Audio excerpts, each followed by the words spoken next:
Good evening, everyone, and welcome to the Brian Crombie Radio Hour on Saga 960. I want to introduce you tonight and discuss a really interesting and at times, frankly, horrific report written on a mass casualty commission report detailing Nova Scotia shooters' abuse of sex workers.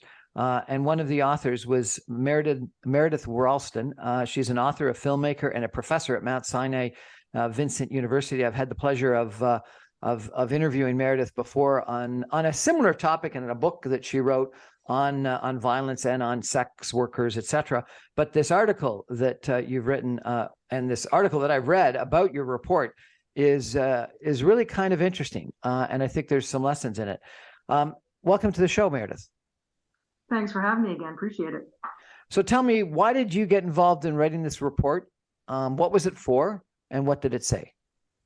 Well, the Mass Casualty Commission is a provincial federal agency that was investigating the Portapique murderer and the murders in Nova Scotia. It was the biggest mass murder in the country, 22 people that he killed over a 13-hour period. And so the commission the report just came out, so the end of March. It took almost 2 years for them to do it, and they investigated everything that they could think of in terms of how to prevent this tragedy from happening again.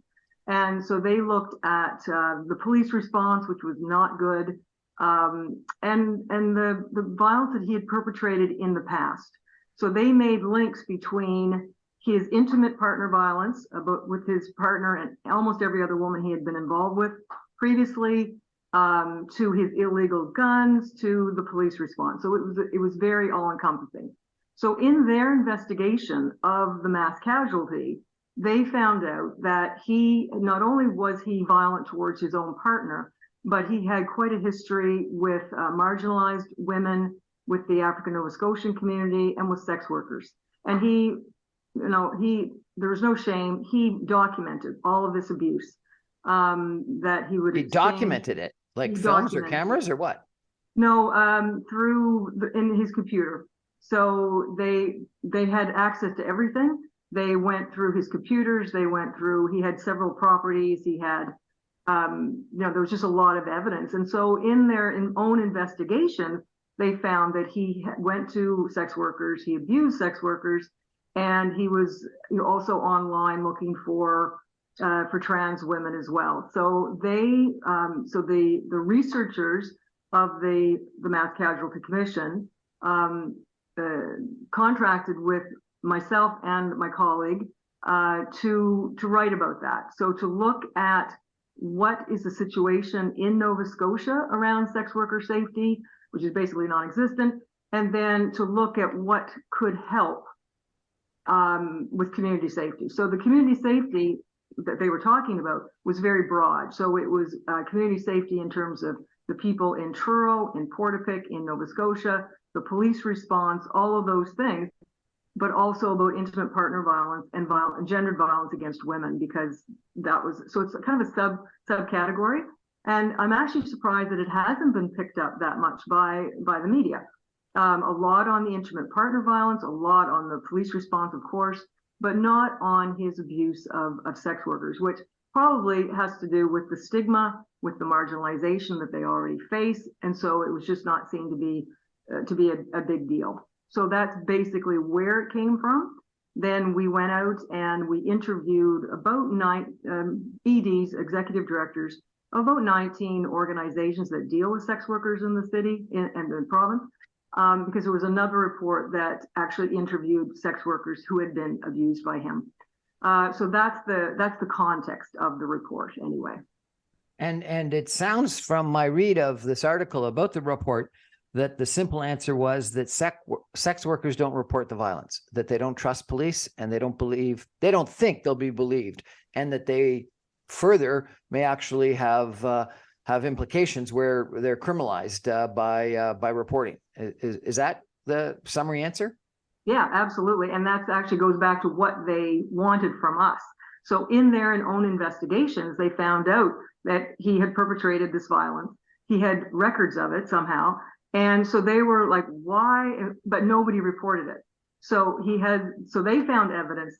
They're looking at his abuse of women, and yet they wanted to know, okay, so we know he did it, and yet we don't have nobody came forward. So why is that? So that was actually our primary question. Why is it when we know that he did abuse women, trans women, and African Nova Scotians, why did nobody come forward? And so, as you say, the kind of the simple answer that we got from all 19 organizations essentially was that these are already marginalized people. They've had not great interactions with the police to begin with.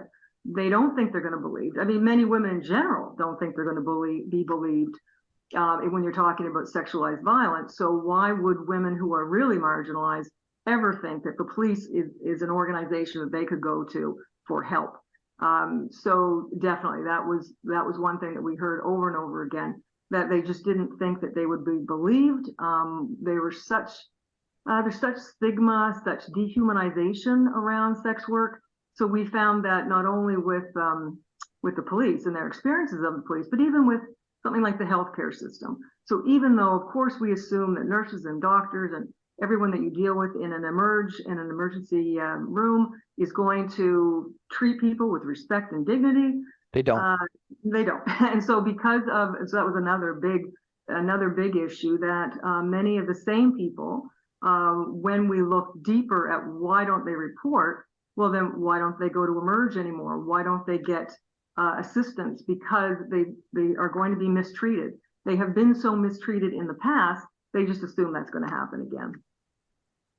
And because of this, I guess police didn't have information about this offender, and he went on to kill more people than any other mass killing in Canadian history. Mm-hmm. It's pretty bad. We're going to take a break and come back in just 2 minutes with Dr. Meredith Ralston and talk a little bit more about this report and about a book that she wrote and about the issue of sex workers and violence and slut shaming, etc. Stay with us, everyone. Back in 2 minutes.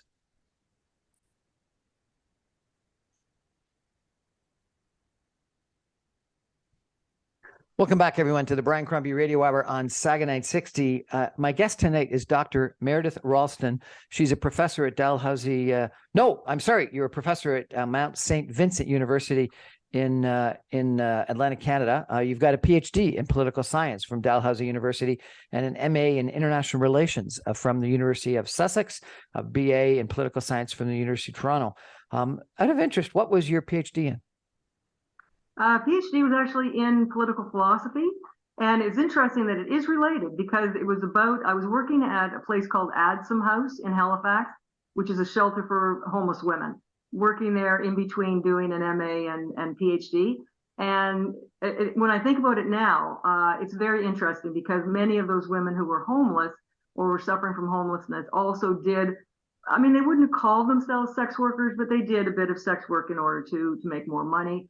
And so that's how my interest, that's how I got interested in sex work, was from the homeless women, how they were treated, how they were stigmatized, how the welfare state treated them. And so I compared different theories of the welfare state that might help a little bit more with these particular women. And then I moved on to researching sex work in the Philippines and in Canada. And we chatted last about a book that you authored and published called Slut Shaming, Whorephobia, and the Unfinished Sexual Revolution. Mm-hmm. When was that published? That came out almost 2 years ago now. Yeah. And you got a reasonable amount of interesting reactions to it.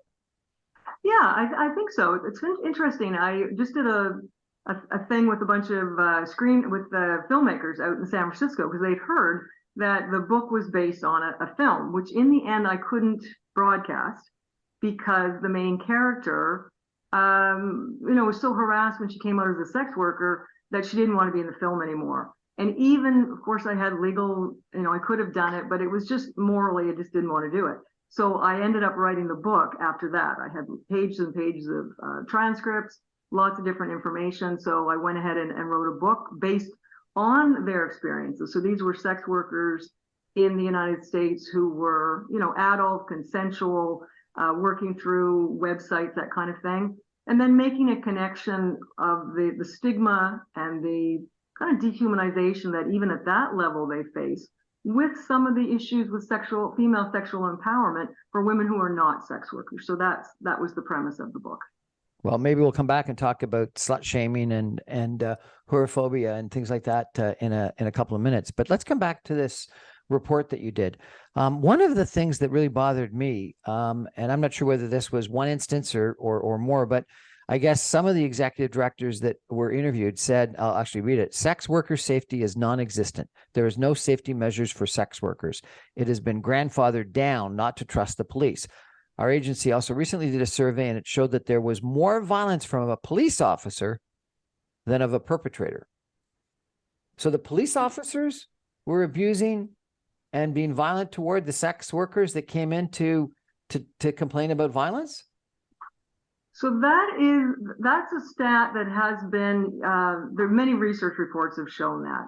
So of course it's not all police officers, but when you think about the stereotype of sex work, you're thinking that the violence comes from the client. And that does happen, no question. And definitely if there's a pimp situation, if somebody is controlling that sex worker, definitely if it's a case of trafficking, of sex trafficking, then there's violence in that context. But also, unfortunately, there are some police who have abused sex workers. And so in that study that they did, and this was an organization that does deal with sex workers in Halifax, many of the women complained about things like, so that, if you're arrested, you wouldn't be arrested anymore for sex work as a sex worker, because in Canada, our laws now are asymmetrical in that it's illegal to buy sex. It's not illegal to sell sex. But the police can still harass women who are either standing on street corners or people who are known to be sex workers. They're assumed to be also drug seeking. And they're also, when they're arrested for something, they're put on what are called conditions. And so if they breach those conditions by either going to an area they're not supposed to be in, or if they have drugs, alcohol, whatever, they can be rearrested. And so that often happens where they get harassed by the police to the point where, yes, some kind of sexual favor is being exchanged. So a sexual favor to the cop. Yeah. Really? Yeah. Yeah. Now, and that's in the U.S. it's even worse actually, because some states still do not have solicitation on the book. So in order to prove prostitution happens, you have to actually have sex, exchange money, and then be arrested. That's illegal to do that in Canada and in most states of the United States. It still is, but some are not. So, I mean, that's literally how the police would arrest somebody for prostitution, would be by having sex with them. So, that's just there's just so many things wrong with that. And isn't that entrapment? That would be entrapment, but and it's illegal in many states, but it still happens. So in the film and in the book that I was just referring to, several of the women said that was the worst thing that had ever happened to them, that they had, and it doesn't matter, I won't go on with the context, but they had what they thought was a client, turned out to be two police officers, and when they had sex with them, as soon as they took the money, they were arrested. Yeah. Another quote, the cops abuse. So how are you going to go to this misogynistic institution to report that you've been harmed when you're already known or seen as less than and found not really worthy of safety anyway? Yeah. So, and that's what the Mass Casualty Commission did talk quite a bit about, the toxic masculinity, both about the perpetrator and unfortunately about an institution like the police. Toxic masculinity. Toxic masculinity. Yeah, that's what it's called. Again, it's just something that is related to either why the behavior of men, some men, of course, not all men, who either through entitlement or through group behavior react in ways that are either violent or misogynistic. And so that quote, what she was referring to there, is that the idea that police, even though there are more women now than ever before, the police itself is still a very masculine organization. And that's what the Mass Casualty Commission, half of I think there were 130 recommendations. half of the recommendations were about how to reform the RCMP and the police. And many of them had to do with training, with information about intimate partner violence. The police in that area knew about this guy, knew that he was violent, knew he had guns. And there was one RCMP guy that said he went 16 times, and he then claimed they weren't friends, but there was just something about that for the commission, that he had privilege as a middle-class white man, that other people, if that had been an African Nova Scotian man, he would be arrested. And so that's what the commission was trying to deal with, is what how do we increase community safety? We need to look at all of these different elements, from the police, from the perpetrator's violence. Why? And he came from a very violent family himself, so there's intergenerational trauma there. What was your original question? Oh, toxic masculinity. And just that these EDs, they know. I mean, they knew that's why. Again, the question being, why would these women not go to the police to talk about the abuse? Another quote: "There's such a long history of sex workers being on the margins and being treated like whores and sluts and with no value whatsoever. And that long, long history still pervades people's perceptions of who sex workers are and what sex work is. And I think that those common perceptions run throughout all our systems." So what's the solution? Is it like, should sex work be completely legal, both the selling of and the buying of? Do we have to change our attitudes? Should we outlaw it completely? What's your sense after you've gone through this analysis? Not the last one, but all the ones previous to that. Yes, I agree. That was what I'd say. So that quote really goes to the stigma, goes to the slut shaming element of it, that many women face, but sex workers are particularly in danger of. And the stigma is what they faced when they were dealing with the police, with communities, with Emerge. Just, if you're a known sex worker, then you are treated badly.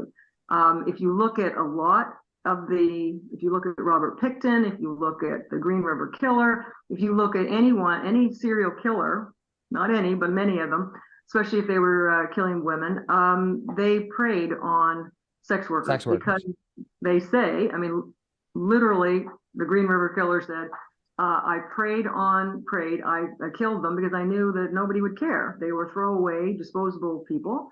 Pickton did the same thing. He killed almost 50 people, women, marginalized downtown East Side women. It took years for the police and community to take that seriously because they were sex workers.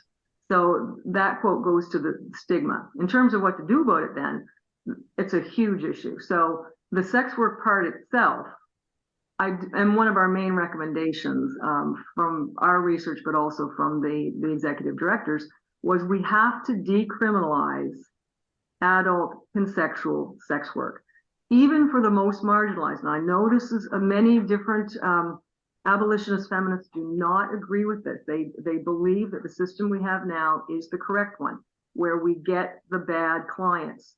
But in doing that, even if there are bad clients, and of course there are, what you're doing is still having sex work in a criminalized environment. Even if the women themselves are not criminalized, they're working in a criminalized environment. And so what that does is make it much more dangerous. In the Supreme Court of Canada overturned the three main laws that made sex work more difficult for sex workers living on the avails, that's the pimping, brothels, bawdy houses, and the solicitation. But the government came in and, as I say, almost made it worse because it's still a criminalized environment. So I think the first thing is you have to decriminalize it. That's not to say, again, I'm saying adult consensual. So I'm not talking about sex trafficking. I'm definitely not talking about child prostitution. Anything like that is sexual abuse, of course. But for adults who are doing this consensually, even if it is for money, and there are circumstances where they are drug seeking, etc., it just makes it worse. It makes their lives worse.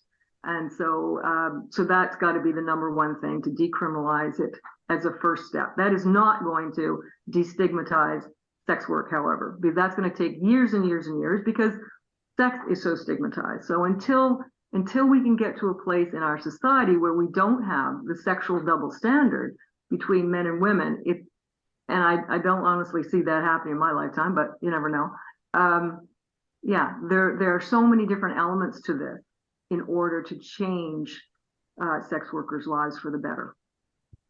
So why is sex work a criminal? Why is it not decriminalized? Is it our religion? Is it our morals? Is it just societal norms? Is it paternalism?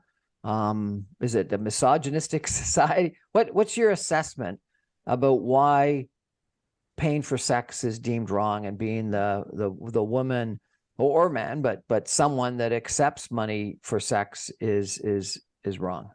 Mm-hmm.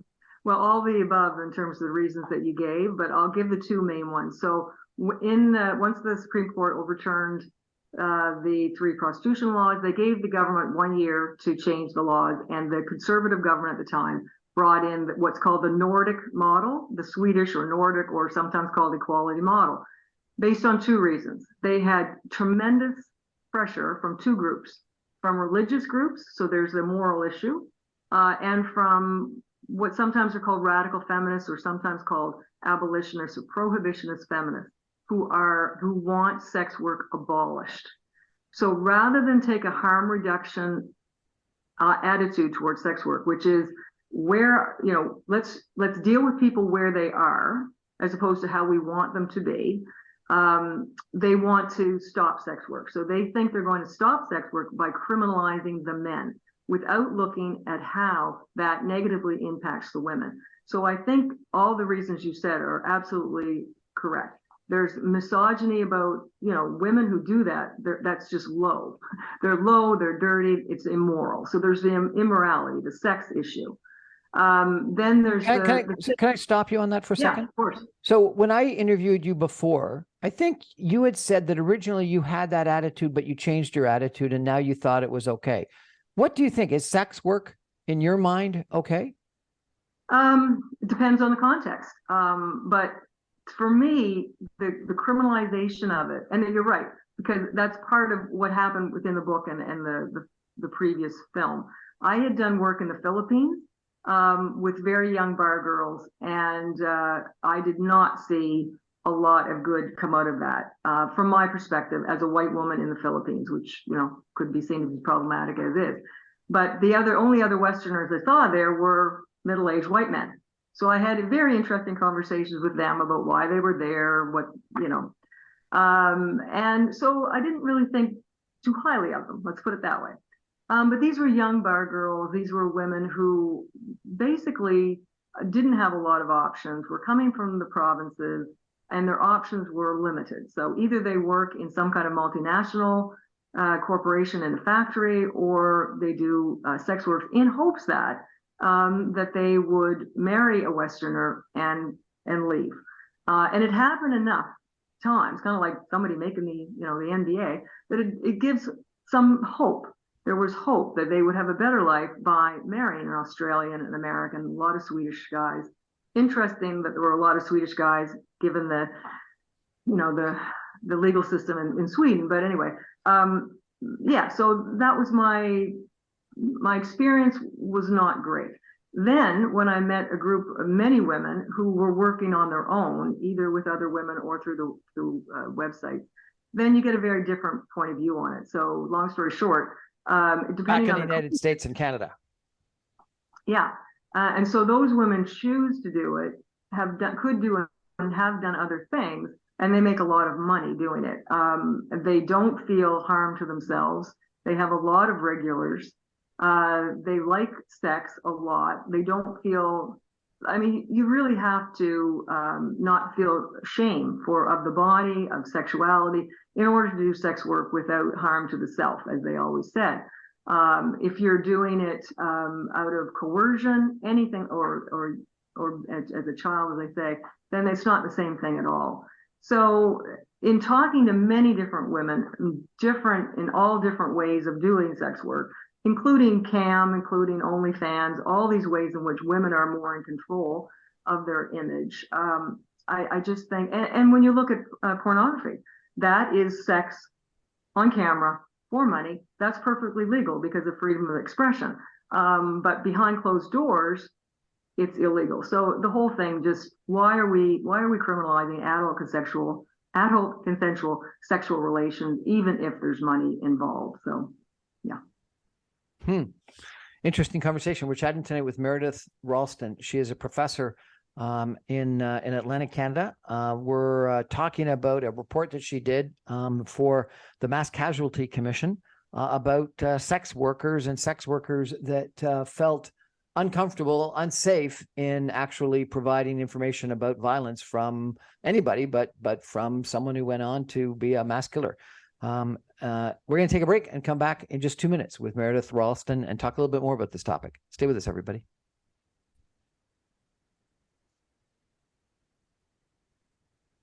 Welcome back, everyone, to the Brian Crombie Radio Hour on Saga 960. My guest tonight is Dr. Meredith Ralston. She's a professor at Mount St. Vincent University in Atlantic Canada.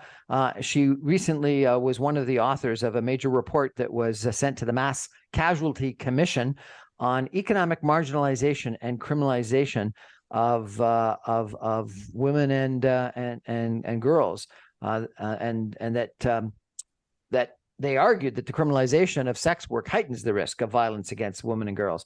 And the report made, Meredith, 8 recommendations. One was, as you mentioned, the decriminalization of sex work, and I think you think that is the most important. The second is coordinating social services for sex workers across Halifax and rural areas. 3, providing more funding for the organizations dealing with sex workers. 4, educate to eradicate the stigma and dehumanization of sex workers and to provide anti-racist education. 5, decriminalization of illegal substances for personal use. 6, providing safe and affordable housing. 7, a cultural shift around sexualized violence and sex work. And 8, poverty reduction and a guaranteed annual income. Some of these just sound like good social programs, guaranteed annual income and funding of organizations, etc. But a lot of them not only sound like you want to decriminalize, but you almost want to normalize sex work. Is that correct? I think until we normalize sex work and sexuality, we're not going to destigmatize these sex workers because it's so connected to the history of women's, the stigma around women's sexuality. That is one of the biggest things we found. And so, and this is our research, but also in terms of this particular report, the EDs understood that it was, it's something about sex. It's something about these women being paid for sex that makes them so, what's the word? Dehumanized. And that then enables others to treat them badly because of it. Because for women, historically, culturally, religiously, that, women shouldn't do that. Women should preserve their sexuality for one person, preferably male, that they are married to.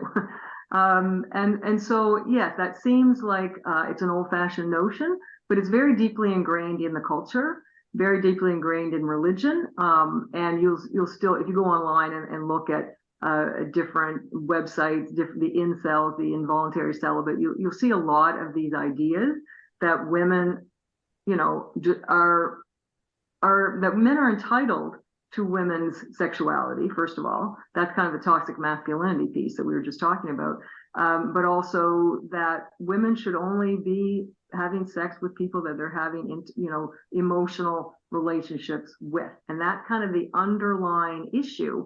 So that when then you have a group of people, a group of women who are not doing that, who are actually being paid for it, and some being paid very well for it, because maybe there are differences between male and female sexuality.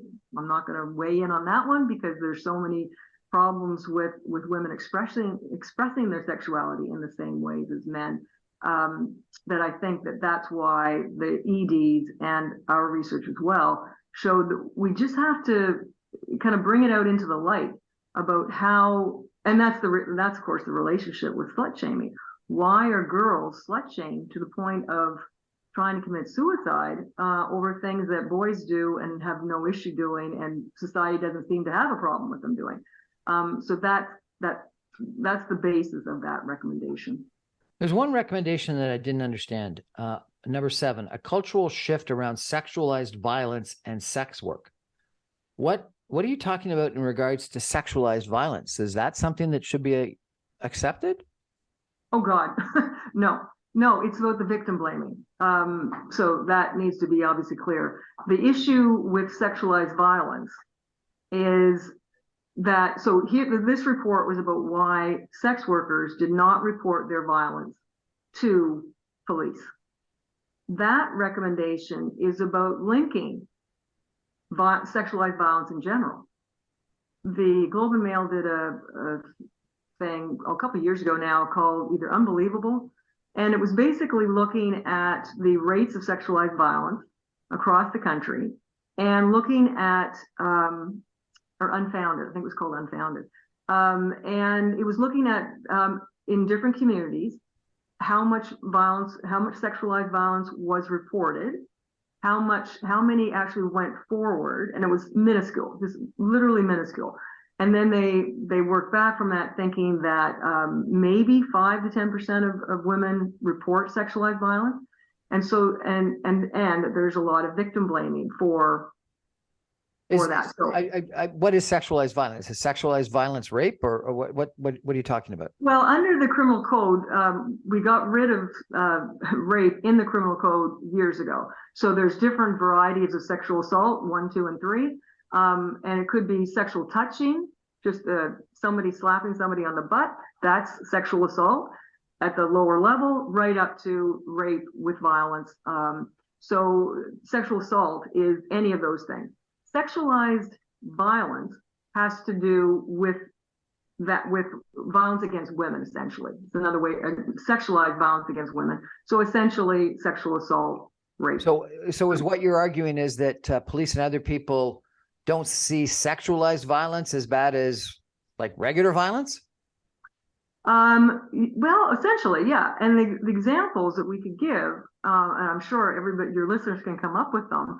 When, unfortunately, somebody is assaulted, what the police tend to do is interrogate them. Now, I understand in our adversarial system that you may have to do that, but it's not just the police. It's many, many people. You've probably heard and this is the slut shaming, victim blaming. What was she wearing? Why was she out so late? Why did she get so drunk? Why did she go to his apartment? All of those issues.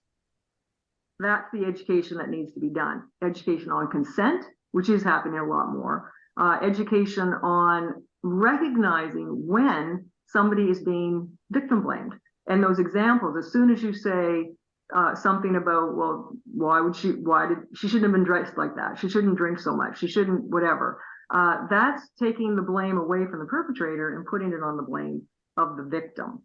And that's what that recommendation is about, that we do have so much more work to do on linking why women in general won't come forward with a sexual assault claim, let alone a sex worker. This gentleman's not the right word, this perpetrator, I understood, actually traded dentistry work for sex with sex workers? Yeah, he was a denturist. So he did dentures, and so they have lots of evidence that he was known in the African Nova Scotian community. He dealt with a lot of marginalized people, including sex workers. He billed a lot of money to community services for people who were on income assistance. And yeah, he didn't treat them very well. And he frequented, you said, not only sex workers, but transsexual sex workers? The evidence they have for that, they did not mention in the report, was that they found on his computer. And so when we did the report, and these are, again, this is heavy stuff. When we talked to the EDs about this, and there's a lot of violence against trans people in general, particularly trans women. And so when we asked them, had they heard of any violence against trans women in the community, we heard horrific stories of abuse. almost like an underground trafficking network of trans women, and just next level awful. People being kept in cages, having their fingernails torn out, teeth taken out. I mean, torture, right? So, you don't want to emphasize that too much. The report talks a little bit about how criminalization and economic marginalization hurts people. But that was the connection, that they felt that there may have been something going on, but there was no proof of that element. But then when we actually asked these organizations and EDs about it, we just got these awful stories. If it's violent like that, is it because the perpetrator and people like that want to have sex with these people, or because they are prejudiced against them and want to destroy them, or both? Now, these were traffickers. So it was the violence that we were speaking of, that they told us about in this trans women that they met and dealt with. These were from the traffickers. So just to give a quick example, a young teenage boy at the time, a gay boy, sold by his mother, if you can imagine that, to an older 60-year-old man who then trafficked him for sex. So then as an 18-year-old, so this is 14 to 18, and then he transitions from a gay male to trans woman, and then he's trafficked in Halifax. So, and there were a number of examples of that, as I say, almost like an underground thing. So we're hoping that the police are looking into that, and that, that information was given to the police. But yeah, just awful stuff. My God, and it was a good disgusting. reminder to me. Is trafficking of sex workers a big issue? There was an article in the paper, in a local paper today, actually, about that. That again, it depends on how you define trafficking. Some people who are against sex work use trafficking as any form of sex work. Basically, they don't want to make a distinction. But if you're looking at human trafficking, you're looking at anything that involves force, fraud, or coercion. So in these examples of these trans women, total trafficking. I mean, it was not consensual. They were being locked up. They were being forced. So that's again, next level awful, but it's not sex work, that's trafficking. And I think we have to be very careful to make those distinctions. You may not know the answer, but who would be attracted to having sex with a trans woman? Is it someone who's a closet gay or something like that? Lots of different ideas about that. Could be a bit of a fetish. Could be that trans women are so dehumanized as it is. Or, I mean, look at what's going on in the United States. Look at what's going on with drag shows, which can be fun, child-friendly events. There's been such a dehumanization against trans and drag that it just perpetuates. And this is part of the issue that we talk about. The more you dehumanize somebody, the more it's likely that some people will abuse them, and they get away with it because of that dehumanization. So it's a very dangerous, what's going on in the United States is and a little bit in Canada too, unfortunately, is quite dangerous for trans people. Well, the dehumanization is disgusting, and if people are attracted to having sex with someone that's dehumanized, that's really disgusting. But this drag queen thing is just it's a whole different issue. It's absurd. One of my favorite Christmas movies is White Christmas, and White Christmas has two men singing a song dressed up as females in it. Does that mean I can no longer watch White Christmas? That it's all of a sudden a drag show? Like, this is absurd that they're saying that any art form that depicts men dressed up as females is now going to be illegal. Like, that's one of my favorite movies, and it's a fun skit. It's ludicrous, but that's where we are today. Where one of the states in the U.S. is going to say that, yeah, men and women, we have to dress sex appropriately. I mean, so much for liberty and freedom. I don't understand it. I really don't understand it, but yeah. We're chatting with Meredith Ralston, Dr. Meredith Ralston, tonight about a report she did about the Mass Casualty Commission in Nova Scotia, and a person that is one of the perpetrators of the largest mass killings in Canadian history, and that had a history of violence against sex workers and other people for a long period of time before that, such that I guess the report said, and the analysis was that we should have known, that police should have had more information about this individual, and that we could have stopped him from being this perpetrator of this incredible, terrible event. We're going to be back in 2 minutes with some concluding comments with Meredith Ralston. Stay with us, everybody.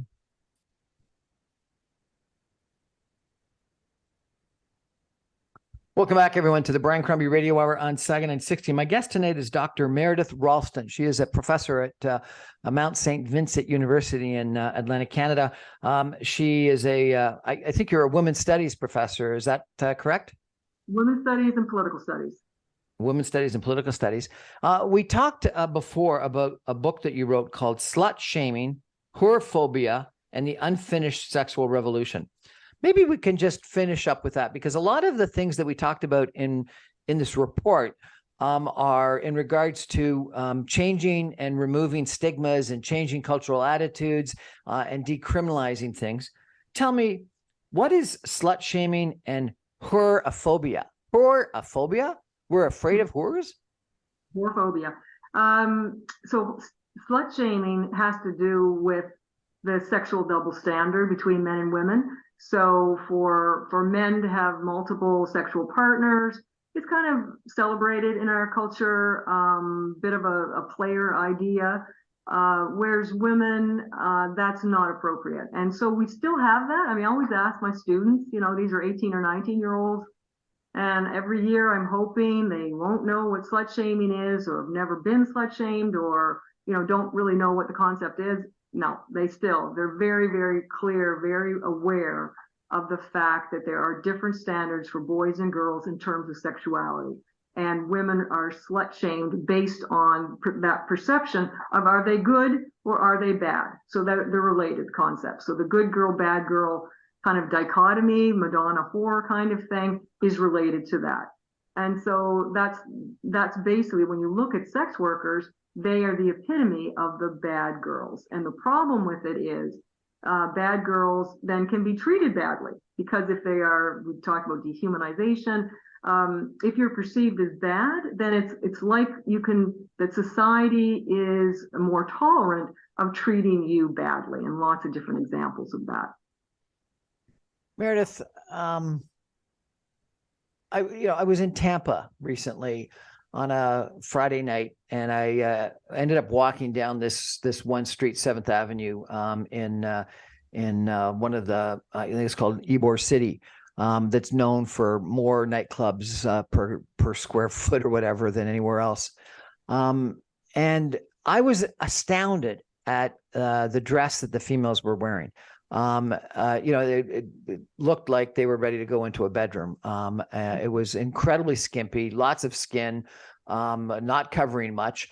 And the guys were wearing, baggy shorts and baggy t-shirts. The guys were almost dressed to look as unattractive as they possibly could.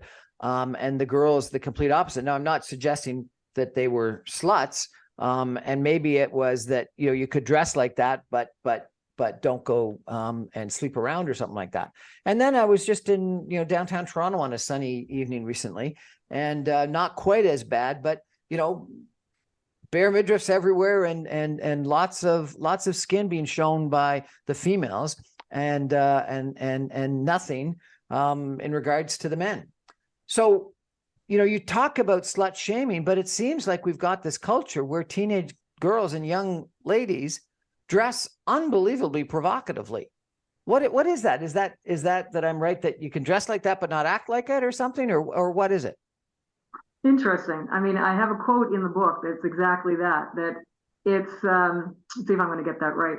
It's okay to look sexy. It's not okay to be sexual. And I use an example of that. So, but there's two things going on there. It could be about female empowerment.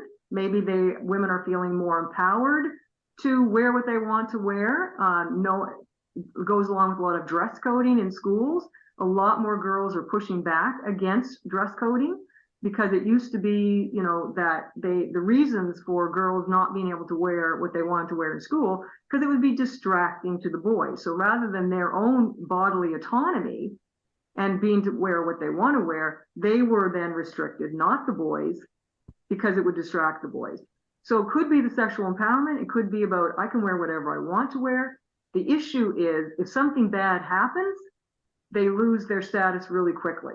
And wearing something like that, that is exactly what's going to happen. Is why would they dress like that? Now, they could have been a group of young women going out together, partying down, whatever. There shouldn't be any issue with that. But there is, if something goes wrong. And we also have a very sexualized culture as well. If you look at TikTok, Instagram, if you look at all the social media, if you look at the Kardashians, I'm probably dating myself, but all the different social media influencers and stars that young women look up to, a lot of them are pretty much pornographic. So it doesn't surprise me at all that, and I think there's a power to that, the power of arousal to others. But when it goes from visual to actual action, that's when there's some pretty severe consequences. I interviewed a professor from London, England, that wrote a book called Erotic Capital that I think you and I chatted about before. And then just a month ago, I interviewed another professor, Victoria Bateman, who wrote a book called Breaking the Cult of Female Modesty, and your book about slut shaming and herphobia. You said a couple of minutes ago that you didn't think these attitudes, these misogynistic attitudes, would change in your lifetime. But there seem to be lots of smart people like yourself and Victoria Bateman and others that are studying this and publishing books on it. Do you think it could change? Well, I certainly am hopeful. I mean, so much has changed in just 50 years since the beginning of the second wave of the feminist movement. So, I mean, think about how much has changed with sexual minorities, with same-sex marriage. So there have been a lot of changes. So I should always preface by saying that. And I do think that eventually maybe women won't have examples of slut shaming. Victoria Bateman's an interesting one. I actually quote her. She went to some event at Cambridge wearing a sheer outfit. Brave. A professor going to something in a sheer outfit, and she uses that example to show that she's against burqa bans, and she's against the modesty rules, but she said that the women were the worst, in terms of, because most women can't imagine doing that. They were the ones that were the most hostile, or maybe just men don't want to comment on what women are wearing anymore, which is actually a good thing. But yeah, I think that the pushback that she has gotten was pretty interesting, and yet she's making a point. She's really trying to make a point that maybe we shouldn't all just be in turtlenecks and sweaters, and we should be able to wear whatever we want to wear, because it's so tied in to bodily autonomy and women having less bodily autonomy. Again, look at the United States, than men, and that goes from dress coding to abortion rights, bodily autonomy. But at the same time, there is this blowback with issues on abortion, issues with drag queen, etc. So it's interesting.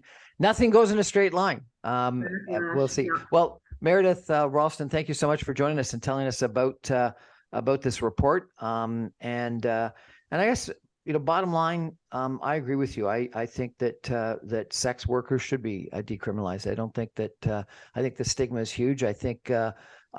For the Easter weekend, I watched Jesus Christ Superstar, and Mary Magdalene and Judas criticizing Jesus for being friendly with Mary Magdalene, who was reputed to be a sex worker. There's been sex workers forever, and probably will be forever. And so I'm not sure why it is this massive moral problem and stigma, and why it would be a criminal act. And I do think that you're right, that it should be decriminalized. I'm not sure if it should be normalized, but I think we should certainly change our cultural attitudes toward it. Thank you so much for joining us. I really appreciate it. Thanks for having me.